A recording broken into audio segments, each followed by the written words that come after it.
Breaking news. Breaking news. Breaking news. Mali, contestation, coup d'État, éviction de Ba Ndao et Mokhtar Ouane. Merci de rester sur CNN. Breaking news. Breaking news.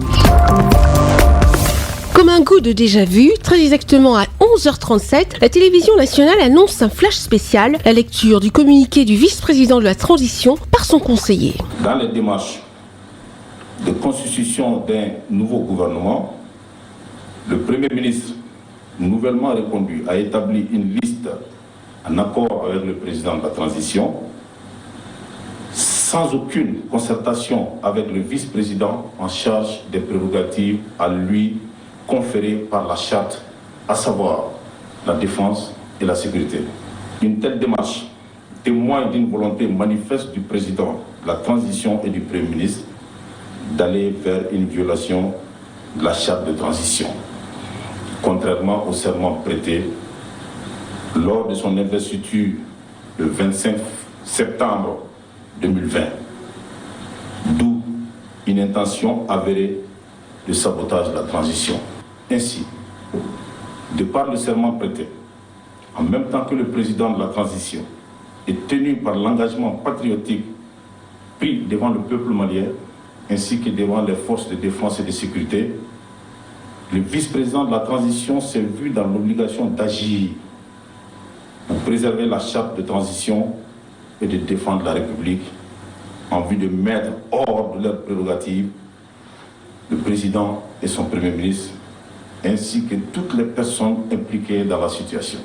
Au demeurant, le vice-président de la transition tient à préciser que le processus de transition suivra son cours normal et que les élections prévues se tiendront courant 2022. Le président Ba Ndao et son premier ministre Mokhtar Ouane sont déchus. Il leur est officiellement reproché d'avoir formé un gouvernement sans consulter le colonel Assimi Goïta, l'actuel vice-président du Mali, qui était en charge de la défense et de la sécurité. C'est aussi lui qui était l'ex-chef de la junte militaire qui avait renversé l'ancien président Ibrahim Boubacar Keïta. Le coup de force s'est produit ce lundi 24 mai 2021. Les militaires débarquent chez les deux hommes. Le président Ba Ndao et son premier ministre Mokhtar Ouane seraient détenus dans un camp militaire de Kati. C'est à cet endroit que l'ancien président Ibeka avait été amené en août 2020 par les hommes du colonel Pouchis pour annoncer sa démission. Pour une partie de la population, il s'agit bien d'un coup d'État. Assez pour la langue serpentine. Optons pour le calme. Choisissons un président. Laissons les militaires présider. On en a marre de ces arrestations incessantes des militaires. Ils s'attaquent aux personnes, soit c'est pour les tuer, soit c'est pour les arrêter et on ne sait jamais pourquoi. Je ne suis pas contre ces arrestations car nous soutenons les militaires. C'est à la population de les laisser faire leur travail.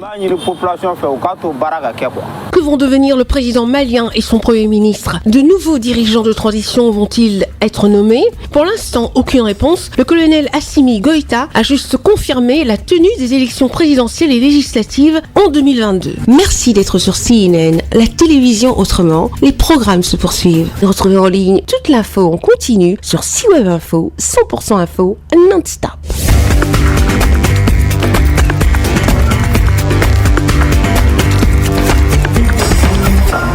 Breaking news. Breaking news. Sur CNN.